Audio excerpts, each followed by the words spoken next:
چند باتیں آج آپ کے سامنے عرض کروں گا. جب ہم اپنا مقصد اصلی بھول جائیں گے تو بہت ساری چیزیں ہم سے چھوٹ جائیں گی. ہم بھولے ہوئے لوگ ہیں. ہمارا اصل مقصد ہی یہ تھا. اللہ تبارک و تعالیٰ نے قرآن پاک میں فرمایا میں نے اپنے ذکر کے لیے, اپنی عبادت کے لیے تمہیں پیدا کیا ہے. تم دن رات اپنے مشغلے کرتے رہو, کام کاج کرتے رہو, لیکن اپنے رب کو بھول کر کے نہیں. مثال کے طور پر تمہاری اگر دکان ہے, تم نے دکان شروع کی بسم اللہ کہہ کر کے, دکان میں بیٹھے اللہ کو یاد کیا. ضروری نہیں کہ ہر 2 منٹ پر ایک 2 رکعت پڑھتا بیٹھا ہو, ضروری نہیں ہے. آپ گلے پر بیٹھے ہیں, دکان میں تجارت کر رہے ہیں, لیکن فجر کی نماز پڑھ کر کے گئے تھے, ظہر کی نماز میں واپس آئے تو فرمایا گیا اس کا پورا دکان میں بیٹھنا بھی عبادت ہی ہے. وہ اللہ کے ذکر میں ہی اس کا وقت گزرا ہے. وہ ظہر سے لے کر عصر پھر اگر اپنی تجارت میں مشغول رہا, وہ بسم اللہ کہہ کر کے تجارت شروع کیا, عصر کی اذان ہوئی, واپس اپنے رب کی بارگاہ میں سر جھکانے کے لیے آ گیا, تو فرمایا گیا کہ صرف یہ ظہر اور عصر کاؤنٹ نہیں ہوگی, بلکہ اس کے بیچ میں جتنا وقت اس نے دکان میں لگایا وہ بھی سجدوں کی برابر عبادت میں شمار ہو. تو اس طرح سے تو بندہ اپنی پوری زندگی کو, اپنے پورے دن اور رات کو عبادتوں میں لگا سکتا ہے. صرف شرط یہ ہے کہ جن اوقات میں رب تمہیں پکارے, اللہ تمہیں بلائے, ان اوقات میں ضرور حاضر ہو جانا. ایک بڑی پتے کی بات میں کرتا ہوں. آج جس چیز نے ہمیں بہت زیادہ غافل کیا ہے, جس چیز نے ہمیں سب سے زیادہ غافل کیا ہے نوجوان بچوں کو آج, وہ موبائل ہے. انٹرنیٹ کا زمانہ ہے, اس میں لوگوں کی راتوں کی نیندیں اڑ گئی ہیں, صحت بھی تباہ و برباد ہے, لیکن کسی کو فرق نہیں پڑتا. آنکھیں خراب ہو چکی ہیں, کئی لوگوں کے ہاتھوں کے مرض میں مبتلا ہیں, کئی لوگ اپنے ہارٹ کی تکلیف میں مبتلا ہیں, صرف اس کے جو موبائل کے ریزز ہیں اور بہت سارے اس کے سائیڈ ایفیکٹس ہیں جس کی وجہ سے یہ تکلیفیں ہیں, لیکن اس کے باوجود اس کو ہم چھوڑتے نہیں. اور میں یہ کہہ رہا ہوں کہ چھوڑ کر کے پورا ختم کرنے کی بھی بات نہیں کر رہا ہوں. اس کا استعمال جن کاموں کے لیے ہے ٹھیک ہے, لیکن اسی سے ہمیں کچھ چیزیں سیکھنا بھی چاہیے تھا, اسی موبائل سے ہی. میں محسوس کرتا ہوں کہ انسان اپنا مقصد اصلی بھول گیا, لیکن موبائل اپنا مقصد اصلی ابھی نہیں بھولا. موبائل کی ایجاد, موبائل کی بنیاد کس کام کے لیے رکھی گئی؟ یہ صرف کمیونیکیشن کے لیے ہے نا. موبائل شروع کیا گیا تھا ایک دوسرے سے تعلق قائم کرنے کے لیے. آپ یہاں بیٹھے ہیں, فلاں جگہ آپ کے رشتہ دار ہیں, آپ کو کال کرنی ہے, ان سے بات کرنی ہے, آپ نے ملایا نمبر, بات کر لی. شروع میں جو موبائل آیا تھا اتنے ہی کام کے لیے تھا نا. زیادہ سے زیادہ میسج فارورڈ کر سکتے تھے, میسج وہ دیکھتا, آپ کو ریپلائی کر دیتا, اتنا ہی کام تھا. کال ہو سکتی تھی, میسج ہو سکتا تھا, اور اصل مقصد بھی موبائل کا یہی تھا, کمیونیکیشن. ٹھیک ہے, آپ کال کریں, ادھر سے کال آئے, اٹھائیں, بات کریں, یہی کام کے لیے موبائل کی موبائل میں ترقی ہوتی گئی, موبائل میں اور ترقی ہوتی گئی. چند دنوں کے بعد اس میں میوزک آئی, اس میں گانے بھی آئے, سننے والی چیزیں آئی. چند دنوں کے بعد اور ترقی ہوئی کہ اس میں فوٹو لیا جا سکتا تھا, وہ بھی چھوٹی سائز کا, فوٹو کی حد تک چلتا رہا. اس کے بعد پھر ویڈیو آئی اس کے اندر, فوٹو ویڈیو گیلری تک تو ٹھیک تھا. اس کے بعد اب اس میں ہی انٹرنیٹ کی پوری دنیا ڈال دی گئی. اب اس میں ویب سائٹ بھی کھلنے لگی. جو ٹیلی ویژن میں دیکھ سکتا تھا وہ سب کا سب موبائل میں دیکھنے لگا. اس ترقی کو موبائل نے تقریباً 10 سالوں میں یا 20 سال لگے اس کو. 20 سال میں یہ اس ترقی کو پہنچ چکا ہے کہ اپنی ساری دوسری چیزیں پیچھے چھوڑ دیا. ٹی وی کا بھی وہ آج مقام نہیں رہ گیا جو موبائل کا ہے. گھر کے لینڈ لائن کا بھی کوئی اتا پتہ نہیں ہے. منی آرڈر, خط, پوسٹ کارڈ, یہ ساری چیزیں ختم ہو چکی.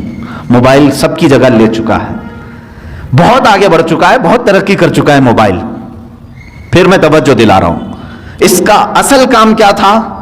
کمیونیکیشن, ایک دوسرے سے کال کرنا. موبائل ادھر سے ادھر دو لوگوں کی بات کراتا تھا. لیکن میرے عزیزوں, ان 20 سالوں میں اس موبائل کو دیکھو, آج یہ ترقی اتنی کر چکا کہ پکس آ گئی, ویڈیوز آ گئی, انٹرنیٹ آ گیا, اس کے اندر گیمز آ گئے, سب آ گئے. لیکن چاہے تم کچھ بھی دیکھ رہے ہو موبائل اوپن کر کے, اگر کسی دوسرے نے کال کیا تو وہ اسی وقت کال آتی ہے یا نہیں آتی؟ تمہارے موبائل کا اسکرین شو کرتا ہے یا نہیں کرتا؟ تم فیس بک دیکھ رہے ہو, کال آتی ہے کہ نہیں آتی؟ تم ویڈیو دیکھ رہے ہو, اگر کسی نے کال کیا تو اسی ویڈیو کے بیچ میں ہی یہ بجا کر کے دکھاتا ہے کہ کوئی تمہیں بلا رہا ہے. گیم کھیل رہے ہو تم, اندر چاہے جتنے فولڈر کے اندر چلے جاؤ, لیکن اگر کسی نے کال کیا تو وہ گیم وہاں رک جاتی ہے اور کال بجنے لگتی ہے. اس کا مطلب یہ ہے کہ جس کام کے لیے یہ شروع ہوا تھا وہ آج تک اپنا مقصد نہیں بھولا. آج تک اس کی ترقی بہت ہو چکی ہے, اس میں بہت ساری ترقیاں آ گئی, انٹرنیٹ کی پوری دنیا آ گئی, لیکن وہ کمیونیکیشن کے لیے جو شروع کیا گیا تھا وہ آج بھی کر رہا ہے کام. تم اس موبائل میں 1000 کام کر رہے ہو, لیکن اگر کسی نے تمہیں کال کیا تو اسی کاموں کے بیچ میں ہی وہ تمہیں بجا کے دکھائے گا, گھنٹی بج جائے گی. میرے عزیزو, اس موبائل سے ہی یہ بھی سیکھنا چاہیے, انسان کا مقصد اصلی اللہ کی عبادت ہے. تم چاہے جتنی بھی ترقی کر چکے ہو, آج تم گھاس پھوس کی مسجدوں سے سنگ مرمر کی مسجدوں میں آ گئے. آج ترقی کے زمانے میں تم گھوڑا گاڑی نہیں مرسیڈیز میں گھوم رہے ہوں گے, تم آج یکا گاڑی میں نہیں بلکہ پلین میں سفر کر رہے ہوں گے, ٹرین میں سفر کر رہے, بہت ترقی کر چکے ہو. لیکن اسی سے اگر سیکھ سکتے تو سیکھ لیتے. آج بھی اگر اللہ کی پکار آ جائے تو مجھے ان کاموں کو چھوڑ کر اسی کے بارگاہ میں حاضر ہونا چاہیے. یہ مشین ہے, ایک آلہ ہے, اس مشین نے آج تک اپنا مقصد نہیں فراموش کیا. جس کام کے لیے اس کو بنایا گیا تھا وہ موبائل آج بھی وہ کام کر رہا ہے, اگرچہ اس میں بہت ترقی ہو گئی. تم تو انسان ہو, تم دنیا کی چکا چوند کو دیکھ کر کے, اس کی چاندنیوں کو دیکھ کر کے اپنے مولا کو کیسے فراموش کر گئے. آج جب ہم بات کرتے ہیں تو لوگ یہ کہتے ہیں وہ پہلے کا زمانہ تھا, انہیں کام کاج نہیں تھا, گاڑی گھوڑے کچھ نہیں تھے, اس لیے وہ اللہ اللہ کرتے تھے. میرے عزیزو, تب تو تف ہے, لعنت ہے, اس مشین سے بھی زیادہ گئے گزرے ہو. ہاں وہ اہل اللہ تھے, ان کے زمانے کے تقاضے تھے, اس کے باوجود وہ رب تعالیٰ کی پکار ہوتی تو ضرور حاضر ہوتے, اس لیے کہ انہیں معلوم تھا ہمارا مقصد ہی دنیا میں آنے کا یہ ہے. چاہے میں ترقی کر کے آسمان پر بھی پہنچ جاؤں, چاہے میں ترقی کر کے چاند تک بھی پہنچ جاؤں, لیکن میرا جو مقصد ہے دنیا میں آنے کا وہ میرے مولا کے حضور حاضر ہونا ہے جب وہ مجھے پکارے. عزیزان گرامی وقار, آج جن چیزوں نے ہمیں اپنے مقصد سے دور کیا ہے ان چیزوں سے ہی تم سیکھ سکتے تھے. موبائل سے کوئی سیکھ نہیں رہا ہے, اس کو استعمال تو کر رہے ہیں, اسی سے سیکھ سکتے تھے. آج اللہ رب العزت کے حضور حاضر ہونے کا جو شوق ہونا چاہیے وہ کیوں نہیں ہے. اچھا, ایک اور بات اسی موبائل سے ہم نے جب تحقیق کیا تو یہ بھی پتا چلا, جب پڑھتے تھے نا کتابیں, سنتے تھے کہ امام اعظم ابو حنیفہ رضی اللہ تعالیٰ عنہ رات کو کھڑے ہوتے تو صبح تک ایک قرآن ختم کر لیتے تھے. 4 ورق پڑھنے نہیں ہوتا آج مسجد میں, 2 ورق پڑھتے ہی بھاگنے کا دل کرتا ہے لوگوں کا. 30 پارے ایک رات میں کیسے ہوتے تھے, کیسے وہ پڑھ جاتے تھے, ایک رات میں کیسے پورا ختم قرآن ہوتا تھا. بلکہ آج بھی موجود ہے جو لوگ کثرت سے قرآن پڑھتے ہیں, یقیناً انہیں کوئی تو مزہ ملتا ہوگا تبھی تو پڑھتے ہوں گے. لیکن جب ہم کتابوں میں یہ اور بزرگوں کے بارے میں پڑھتے تھے, حضرت امام مالک رضی اللہ تعالیٰ عنہ کے متعلق بھی, ایک بزرگ کے متعلق میں نام ذہن میں نہیں ہے, فرماتے ہیں کہ وہ کبھی کبھار ایسا ہوتا کہ گھوڑا حاضر کر دیا جاتا سفر کے لیے, گھوڑے پر پیر اٹھاتے ابھی رکھنے کے لیے, اور دوسرا پیر اٹھانے سے پہلے پہلے تک وہ پورا ختم قرآن کر جاتے تھے. کتنی دیر لگتی ہوگی. ہاں, یہ اور بات ہے کہ ان اہل اللہ کے لیے اللہ تعالیٰ زمانے کو گھیر دیتا, ان کے لیے قرآن پاک کو اس قدر تیزی سے پڑھنا یا اس میں ہو جانا, مشغول ہو جانا, یہ کیسا ہوتا تھا یہ سمجھ میں نہیں آتا تھا. لیکن اب سمجھ میں آنے لگا جب لوگوں کو, نوجوانوں کو گھنٹوں موبائل میں ڈوبے ہوئے ہم دیکھتے ہیں. آخر ہے کیا اس کے اندر؟ رات کو لے کر کے بیٹھا ہے تو صبح کے 4 بجنے لگ گئے, اس کو وقت کا احساس ہی نہیں ہوا. فلموں کو دیکھ رہے ہیں یا پھر ویڈیو گیمز, ان تمام چیزوں میں جب نوجوان بیٹھے رہتے ہیں تو ان کو وقت کا خیال ہی نہیں رہتا. ہو بہو اس لیے کہ تم اس کو دل دے بیٹھے ہو, ان گیمز کو دل دے بیٹھے ہو, اس لیے تمہیں وقت کا احساس نہیں ہو رہا. یہ دل اگر قرآن کو دیا ہوتا تو قرآن کے پڑھنے کا بھی تمہیں کبھی اکتاہٹ اور ملال آ ہی نہیں سکتا. ایک بزرگ سے سوال کیا گیا, انہوں نے فرمایا, سوال بھی بڑا اچھا ہے, انہوں نے کہا کہ کبھی ایسا ہوتا ہے فلم دیکھنے کے لیے بیٹھے 3-3 گھنٹے آرام سے بیٹھ جاتے ہیں, 4-4 گھنٹے کرکٹ دیکھنے کے لیے بیٹھ جاتے ہیں, کبھی کچھ بھی نہیں ہوتا, سکون سے بیٹھ جاتے ہیں. مسجد میں پائتی بدلتے رہتے ہیں ادھر سے ادھر, اگر تھوڑی دیر ہم بند کریں تو لوگوں کی بے قراری شروع ہو جائے گی. ادھر جانا ہے ادھر جانا ہے, ادھر آنا ہے ادھر آنا ہے, تھوڑی ہلکی آواز آئے کہ سب ادھر طرف توجہ کر رہے ہیں. یہ کیا مسئلہ ہے؟ ادھر سکون سے بیٹھتا نہیں ہے اور ادھر آرام سے بیٹھا رہتا ہے, وہاں گھنٹوں گزر جاتے ہیں. کیوں ایسا ہے؟ توجہ چاہتا ہوں میرے عزیز. اس بزرگ نے فرمایا یہ اللہ تبارک و تعالیٰ کے بنائے ہوئے نظام ہے میرے عزیز, کیونکہ حدیث پاک میں میرے آقا صلی اللہ علیہ وسلم نے فرمایا 2 راستے ہیں یہاں دنیا میں. بہت خوبصورت راستہ ہے, ایک بہت خوبصورت راستہ ہے وہ جہنم کا ہے, دوزخ کا ہے, اور ایک بہت ہی کھردرا راستہ ہے, اوبڑ کھابڑ راستہ ہے وہ جنت کا ہے. شاک تو نہیں ہو رہے ہیں, میں الٹا بول گیا ہوں, حقیقت ہے. دوزخ کا راستہ دنیا میں خوبصورت بنایا گیا ہے لیکن منزل خطرناک ہے, اور جنت کا راستہ کانٹوں بھرا ہے, اوبڑ کھابڑ ہے لیکن منزل بہت خوبصورت ہے. یہ اللہ کے نبی صلی اللہ علیہ وسلم نے فرمایا. اس بزرگ نے اس کے سوال کا جواب دیا, میاں بات یہ ہے اگر تجھے کانٹوں پر بٹھایا جائے تو کتنی دیر تک تو بیٹھے گا؟ پالتی ادھر سے ادھر پائنتی بدلتا ہی رہے گا, ادھر چبا تو ادھر اٹھا, ادھر چبا تو ادھر اٹھا. یہ بے قراری کانٹوں پر بیٹھنے کی وجہ سے ہے. اور جہنم کے راستے پر جو بیٹھا ہے 4 گھنٹے 5 گھنٹے وہ سکون سے ہی بیٹھے گا, اس لیے کہ دنیا میں اس کے لیے سکون بظاہر سکون نظر آئے گا. تو باغیچے میں بیٹھا ہے جیسے جس طرح سے, تو دوزخ کے راستے پر دنیا میں جو بیٹھا ہوا ہے وہ اپنے پورے گھنٹے خرچ کرے گا, اسے وہاں اطمینان کی طرح لگے گا. جنت کا راستہ اگرچہ کانٹوں بھرا ہے لیکن منزل بہت خوبصورت ہے. میرے عزیزو اس بات کو سمجھ کر کے چلو, آج تھوڑا بہت اسٹرگل کرنا ہوگا تب تمہیں قلب کا سکون ملے گا. اور اگر آپ گناہوں میں اپنے دل کی لذت اور سکون چاہتے ہیں تو یہ کیسا سکون ملے گا جانتے ہیں آپ؟ کھجلی والا سکون. کھجلی والا سکون, گناہوں کی لذت سے جو سکون ملتا ہے وہ کھجلی والا سکون. میں اکثر کہا کرتا ہوں کھجانے کے وقت اچھا لگتا ہے, جب کھجلی ہو تو دل کرتا ہے, من کرتا ہے کہ کھجاؤں اس کو کھجاؤ, لیکن جب چھوڑ دیتے ہو اس کے بعد جلن شروع ہوتی ہے, زخم شروع ہو جاتے ہیں. تو یہ کھجلی والا سکون کب؟ جب تک کھجاتے رہتے ہیں تبھی تک, اور چھوڑ دیا تو جلن بھی ہے, داغ بھی ہے, زخم بھی ہے. گناہوں کی لذت سے ملنے والے سکون کی وہی علامت, وہی کیفیت ہے میرے عزیزو. جب تم گناہ کر رہے ہو اس وقت تمہارے نفس کو اچھا لگ رہا ہوگا, لیکن جب عمر ڈھل جائے گی ان گناہوں کے دھبے تمہیں پریشان کریں گے, یہ زخم رہ جائیں گے. یہاں تک کہ جنت میں کچھ لوگ آئیں گے, جنت میں آ بھی جائیں گے, لیکن ان کی پیشانیوں پر دوزخ میں جلے ہوئے داغ موجود ہوں گے. ان کو دوسرے جنتی دیکھ کر کے کہہ رہے ہوں گے فلاں فلاں گناہوں کی وجہ سے اسے داغا گیا ہے, ابھی تک داغ نہیں جا رہے. کتنے 100 سال کے بعد وہ آیا ہوگا جنت میں لیکن داغ نہیں جا رہے ہیں.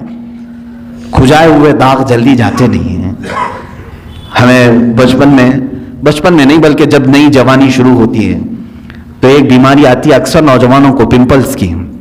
خاص طور پر حکماں جو ہیں علاج اس کا سب سے بہترین علاج یہی بتاتے ہیں کہ اس کو ہاتھ نہ لگاؤ, بس اسے ناخن نہ لگاؤ, اس کو پھوڑو مت, اس لیے کہ وہ دھبا پیدا کر دیتا ہے. تمہیں بے قراری ہو رہی ہے اور جب تک اس کو نہ نکالوں, حالانکہ وہ بہت خراب تو نہیں لگتا لیکن تمہیں خراب لگنے لگتا ہے, یہ سائیکالوجی ہے. اس کو پھوڑ دیتا ہے, کھینچ کے نکال دیتا ہے. کچھ لوگوں کو تو میں نے دیکھا بلیڈ سے کاٹتے ہوئے, زخم تو کر لیا لیکن وہ ہمیشہ کے لیے اس پہ داغ رہ گیا. اب اس داغ کو ختم کرنے کے لیے پتہ نہیں کتنے کریم لگاتا ہے, پھر اس کو لیپا پوتی کی جاتی ہے. گناہوں کی ایسے ہی معاملات ہیں. جنہوں نے جوانی میں لطف اٹھائے, لذتیں اٹھائی, اپنے ہاتھوں سے گناہ کیے, اپنی شرمگاہ سے گناہ کیے, اپنی آنکھوں سے گناہ کیے, اپنے زبان سے کیے, چند دنوں کے بعد یہ گناہوں کے دھبے اس طرح سے ہوتے ہیں کہ اللہ رب العزت کی نظر رحمت اس کی طرف نہیں ہوتی ہے, اس کی دعائیں بار اجابت سے نہیں ٹکراتی.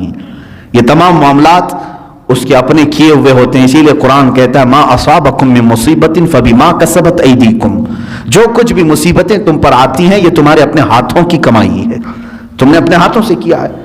عزیزان گرامی وقار, اب قلب کے سکون کے لیے تھوڑا اسٹرگل تو کرنا ہوگا, تھوڑا اسٹرگل کرنا ہوگا. اولیاء کاملین نے جو مقامات حاصل کیے, آپ کرامات تو ان کے سنتے بھی ہیں, بیان بھی کرتے ہیں, کیا پہنچے ہوئے ولی تھے, لیکن کبھی سوچا آپ نے وہ پہنچے کس طرح سے تھے؟ ان کی ٹھوکروں میں مردوں کا زندہ کرنا اللہ نے رکھ دیا. ان کو طاقت و قوت اتنی عطا کی کہ اللہ رب العزت نے ان کے لیے پوری کائنات کشادہ کر دی کہ میرے بندے تو جہاں چاہے جس طرح چاہے زندگی گزار، جو تجھے چاہے وہ حاصل کر لے۔ یہ کب ہوتا ہے ان کا مقام؟ میرے عزیزوں وہ یوں ہی نہیں حاصل کرتے، اپنے آپ کو اللہ کی بارگاہ میں فنا کر دیتے ہیں۔ اسی لیے شاعر نے کہا ہے مٹا دو اپنی ہستی کو اگر کچھ مرتبہ چاہو، مٹا دو اپنی ہستی کو اگر کچھ مرتبہ چاہو، کہ دانا خاک میں مل کر گلے گلزار بنتا ہے، بیج کو کیچڑ میں بونا پڑتا ہے تب جا کر کے پھول اگتے ہیں۔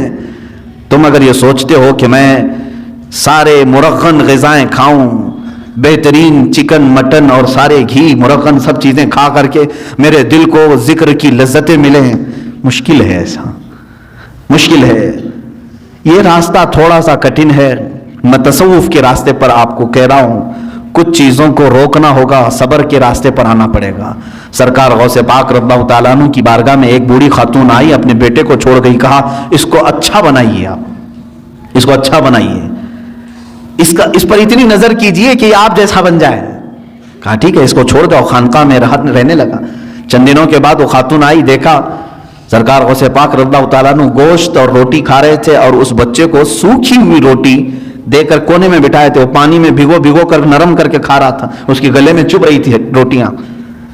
ماں تھی، دیکھ کر کے گھبرائی اور کہا شیخ عبد القادر جیلانی رضی اللہ تعالیٰ عنہ سے، آپ تو بڑا اس کے ساتھ بے انصافی کا معاملہ کر رہے ہیں، نا انصافی کا معاملہ کر رہے ہیں، خود تو آپ گوشت اور روٹی کھا رہے ہیں اور میرے بچے کو سوکھی روٹی جو حلق سے اتر نہیں رہی۔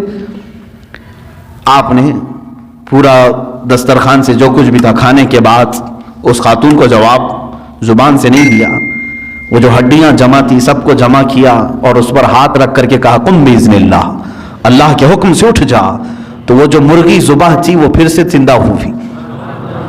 بعض اولیاء کاملین کو یہ تصرف دیا گیا ہے، وہ مرغ زندہ ہوا۔ آپ نے اس خاتون سے کہا کہ اے خاتون، جب تیرا بیٹا بھی اس لائق بن جائے تو اسے بھی میں ایسے ہی کھلاؤں گا۔ اس کی تربیت کا زمانہ ہے، اسے آج صبر سکھایا جا رہا ہے۔ میرے عزیزو، آج یہ میرے لیے بھی نصیحت ہے، آپ کے لیے بھی نصیحت ہے، ہم اچھے کھانے کھاتے ہیں، لیکن ہفتے میں ایک مرتبہ اپنی زندگی میں ایسا دن بھی رکھو کہ یا تو وہ دن روزے سے ہو جائیں، یا تو پھر اس دن فاقہ اس طرح سے کریں کہ جس کو نفس نہ پسند کرتا وہ چیز ہم کھائیں۔ سوکھے چوڑے ہمارے ہاں ملتے ہیں، ظاہر سی بات ہے اس کو چبانے میں دقت ہوتی ہے، اس نفس کو مارنا ہو تو ایک دن ایسا رکھو کہ اسی کو کھا لیں ہم۔ روٹیاں سکھا کر کے رات کو اولیاء کاملین رکھتے تھے صرف اپنے نفس کو مارنے کے لیے۔ جب تک آپ یہ جنگ نہیں کریں گے ذکر کی لذت آپ کو نہیں ملے گی۔ ہاں آپ اللہ اللہ اللہ اللہ کریں گے، سر ہلے گا، دل کچھ بھی نہیں ہلے گا۔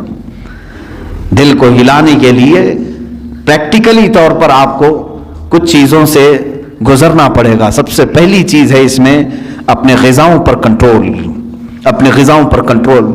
یہ غذاؤں کی لت جو ہے ہمیں آج حرام کاریوں کی طرف لے جا رہی ہے۔ زبان کے چٹخارے جو ہیں بہت خطرناک ہیں، اسی لیے دنیا میں دو ہی شہوت ہے، سب سے بڑی شہوت، ایک شرمگاہ کی شہوت اور ایک زبان کی شہوت۔ ان دو کو اگر کسی نے شکست دے دیا تو وہ ولی بن جائے گا، ولی بن جائے گا۔ زبان کی شہوت یہ ہمیشہ اس کو جو لذت مل گئی وہی کھانا چاہتی ہے۔ جس کو گوشت کھانے کی لذت میں، گوشت حرام نہیں ہے، حلال ہے، لیکن کوئی اگر اس کا ایڈکٹ ہو گیا کہ بغیر اس کے تو مجھے چلتا ہی نہیں، تو گویا کہ تم گوشت کے غلام ہو، اپنے اوپر کسی چیز کو تم نے لازم کر لیا ہے۔ کچھ چیزیں ایسی ہیں میرے عزیزوں کہ یہ زبان تم سے وہ سب کراتی ہیں۔ اگر ایڈکٹ ہو گئے تھے، بغیر گوشت کے کھا نہیں سکتے تھے، اتفاق سے ایسا وقت آ گیا زندگی میں کہ پیسہ بھی نہیں ہے، کچھ بھی نہیں ہے، گوشت گھر میں نہیں آیا، کیا کریں گے؟ زبان دوسری چیز تو نگلتی نہیں، چوری کریں گے۔ اور کسی ایسی جگہ پر گئے جہاں پر صرف خنزیر کا گوشت مل رہا ہے وہ بھی کھا لیں گے۔ کھاتے ہوئے میں نے دیکھا ہے ممبئی میں، زبان کا چٹخارا ہے۔ پیزا میں پیزا ملتا ہے، خنزیر کا گوشت ڈال کر کے آدمی بیچ رہا ہے، لوگ خرید رہے ہیں، کھا رہے ہیں۔ نان ویج کھانے کا ایک شوق ہے۔ میرے عزیزوں، کوئی بھی چیز اپنے اوپر اتنی غالب نہ کر لو کہ تم اس کے غلام بن جاؤ اور مجبوری میں تمہیں وہ سب کرنا پڑ جائے۔ ہاں، دنیا سے بقدر ضرورت چیز اٹھاؤ، کسی بھی چیز کو اپنے اوپر حاوی ہونے نہ دو۔ دو بزرگوں کی بات میں بتا کر کے اپنے ذکر کی مجلس شروع کرنے جاتا ہوں۔ ایک ہیں سیدنا ابو بکر شبلی رضی اللہ تعالیٰ عنہ۔ سیدنا جنید بغدادی رضی اللہ تعالیٰ عنہ کے خلیفہ مجاز مرید صادق، شجرہ قادریہ میں ان کا نام آتا ہے۔ بحر شبلی شیر حق دنیا کے کتوں سے بچا، ایک کا رکھ عبد واحد بے ریا کے واسطے۔ سیدنا ابو بکر شبلی رضی اللہ تعالیٰ ان کے ذکر کرنے کے متعلق تو کتابوں میں یہ لکھا ہے کہ رات کے وقت جب یہ کھڑے ہوتے، لیکن نیند کا بھی تو غلبہ ہوتا ہے نا انسان کو، اب زیادہ دیر اگر میں بٹھاؤں تو جمائی شروع ہو جائے گی، ہاں ہو کھولنا شروع کریں۔ کھانا جب زیادہ ہو جاتا ہے تو نیند کا غلبہ بھی آیا، اور یہ نیند بھی اللہ رب العزت کی یاد سے غافل کرنے والی چیزوں میں سے ہے۔ خشوع و خضوع نہیں رہے گا، اطمینان قلب نہیں رہے گا، یا تو مجبوری میں بیٹھے گا، یا تو تماشا دیکھنے کے لیے بیٹھے گا، یا تو صرف نام گنانے کے لیے بیٹھے رہے گا۔ جو اس کا قلب کا حضور ہے، حاضری، وہ نہیں ہو پائے گی۔ نیند کا غلبہ آیا۔ حضرت ابو بکر شبلی رحمۃ اللہ تعالی علیہ سلسلہ قادریہ کے مشہور بزرگ ہیں، رات کو عبادت کے لیے کھڑے ہوئے، جھپکی آئی، اونگ آتی ہے نا، صرف ایک اونگ آئی، اللہ اکبر۔ اس کے بعد آپ اتنا روئے، اٹھے اور جا کر کے کیا کرنے لگے معلوم ہے؟ نمک میں سلائیاں پھیر کر اپنی آنکھوں میں لگایا۔ نمک کا سرما لگاتے تھے، صبح تک ان کی آنکھوں سے خون بہتا تھا۔ لوگ دیکھتے، ان کے مریدین کہتے، روزانہ پھر آپ نے یہی کرنا شروع کیا۔ کہا میں ان آنکھوں کو کیوں نہ سزا دوں جو مجھے میرے رب کے حضور حاضر ہونے سے روکتی ہیں، میں ان آنکھوں کو کیوں نہ سزا دوں، یہ غافل کرتی ہیں مجھے میرے رب کے حضور حاضر ہونے سے۔ یہ اسٹرگل ہے۔ اولیاء کاملین یوں ہی یہ مقامات نہیں حاصل کیے، انہوں نے اپنے آپ کو فنا کر دیا یاد الہی میں۔ حضرت شاہ مینا رحمۃ اللہ تعالی علیہ لکھنؤ کے بڑے بزرگ ہیں، شاہ مینا کے نام سنے ہوں گے آپ۔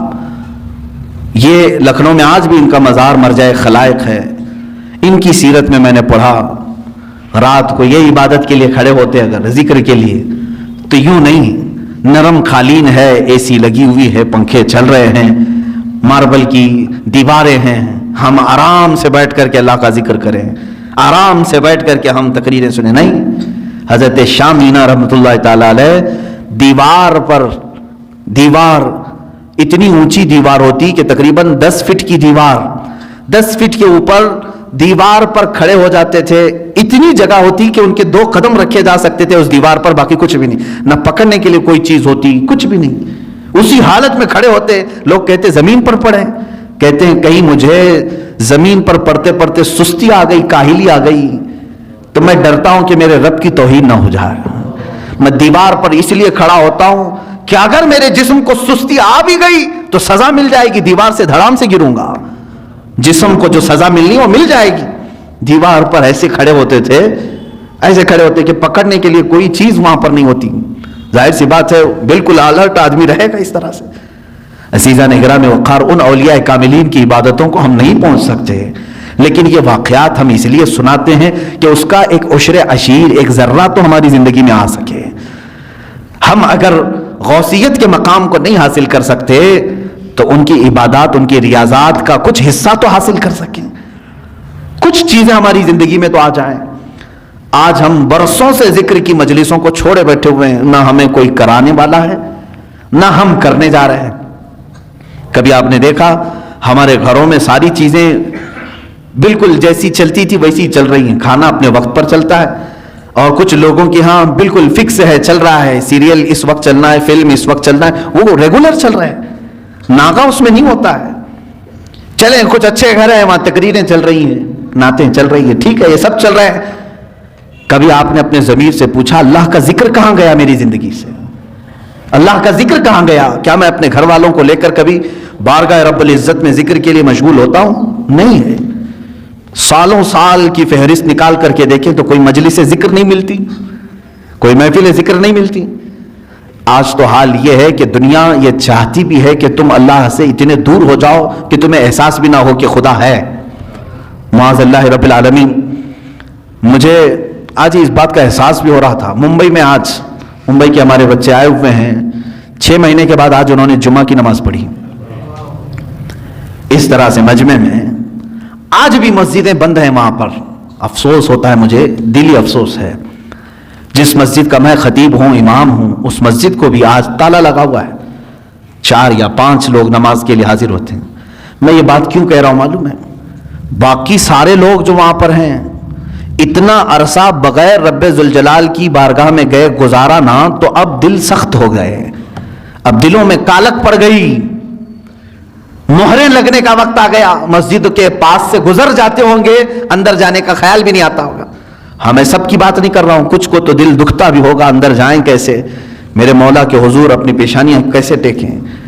عزیزان گرامی وقار، سیدنا ابراہیم بن ادھم رضی اللہ تعالیٰ عنہ فرماتے ہیں مجھ سے دنیا پوری چھین لی جائے میں کسی پر واویلا نہ کروں گا، لیکن اگر میرے لیے اللہ کی کسی مسجد کا دروازہ بند ہو گیا تو میری موت ہے، فرماتے میری موت ہے۔ حضرت ذوالنون مصری رضی اللہ تعالیٰ عنہ، یہ وہ بزرگ ہیں جنہوں نے 40 سال مسجد میں اعتکاف کیا لیکن ٹیک تک نہیں لگائی دیوار کو، مسجد کی دیوار کو سہارا تک نہیں لیا، وہ مسجدوں میں ان کا دل لگا ہوا ہوتا تھا۔ حدیث آپ پڑھ کر کے دیکھیں، اللہ کے حبیب صلی اللہ علیہ وسلم فرماتے ہیں 7 لوگ ایسے ہیں جن کو قیامت کے دن بھی اللہ اپنے عرش کا سایہ عطا کرے گا، جب کسی پر کوئی سایہ نہیں ہوگا، سورج سوا نیزے کے فاصلے پر کھلا رہے گا، لیکن 7 قسم کے لوگ ایسے ہوں گے جن کو اللہ قیامت کے دن محشر کے میدان بھی سایہ عطا کرے گا، عرش کا سایہ ملے گا، وہ چھاؤں میں کھڑے ہوں گے۔ وہ کون ہے؟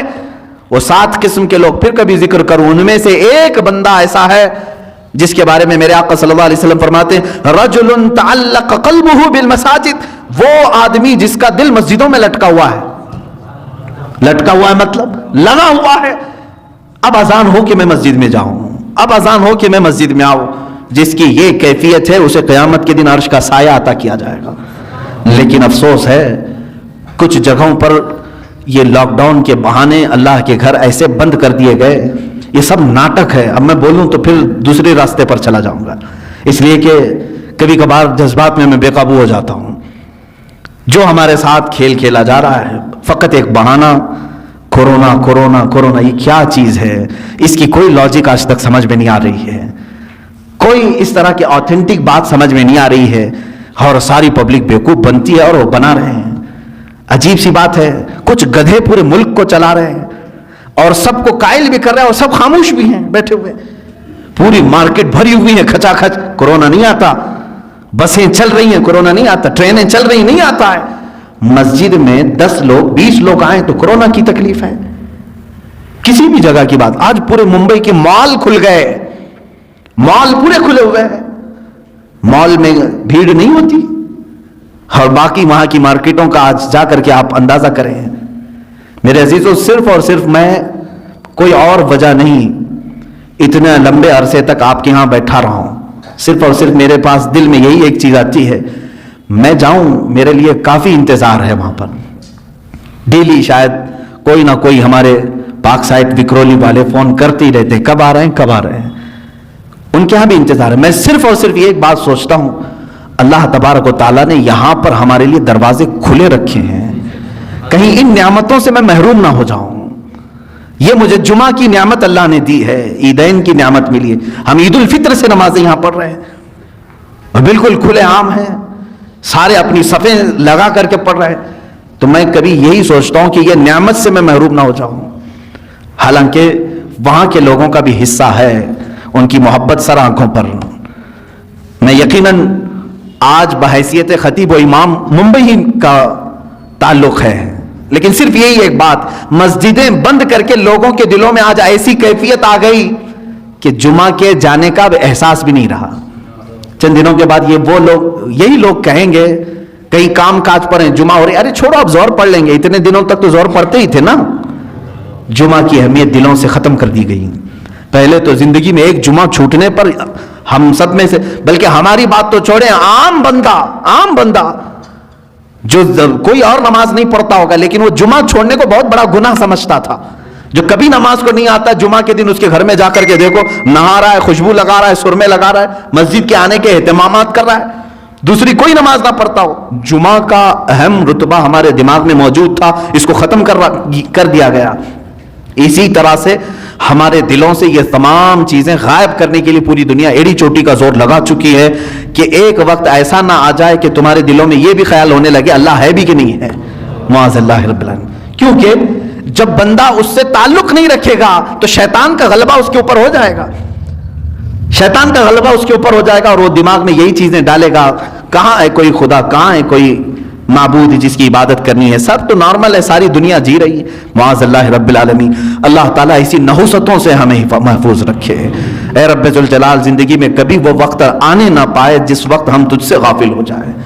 مولا ہم سب کو ہمیشہ تیرے ذکر میں اور تیری یاد میں مشغول رکھ۔ دعا یہی کرتے رہیں، اور اللہ کا وعدہ ہے فَاذْكُرُونِي أَذْكُرْكُمْ، تم مجھے یاد رکھو میں تمہیں یاد کروں گا۔ اور اللہ کا وعدہ سچا ہے، جس نے اسے ذکر کے ذریعے آج یاد کیا، مولا تعالیٰ اس وقت تمہیں یاد کرے گا جب دنیا تمہیں بھول چکی ہوگی۔ دنیا بھول چکی ہوگی لیکن مولا نہیں فراموش کرتا، وہ یاد کرے گا۔ اور اس کی تفسیر میں آپ جا کر کے دیکھیں گے اس آیت کی، اللہ کیسے یاد کرتا ہے بندے کو، اللہ کیسے یاد کرتا ہے؟ تو فرمایا مفسرین نے، تم یہاں مجمع میں اس کو یاد کرو گے انسانوں کے، رب تبارک و تعالیٰ فرشتوں کی جماعت میں تمہارا ذکر کر رہا ہوگا، تمہارا نام فرشتوں کی جماعت میں اللہ بیان کرے گا، یہی اس کا یاد کرنا ہے۔ اور تم دنیا میں اگر مسجد میں اللہ کو یاد کر رہے ہوں گے، اللہ اس کے بدلے میں تمہیں جنت میں یاد کرے گا۔ رب تبارک و تعالیٰ تمہارے نام کا اعلان جنت میں فرمائے گا، اس کا یاد کرنا یہ بہت کمال کا ہے۔ اسی لیے دنیا میں یاد اگر کرو، ذکر اگر کسی کا کرو تو کس کا؟ اللہ رب العزت کا۔ الا بذکر اللہ تطمئن القلوب، آگاہ ہو جاؤ اللہ کے ذکر سے ہی دلوں کو سکون ملتا ہے۔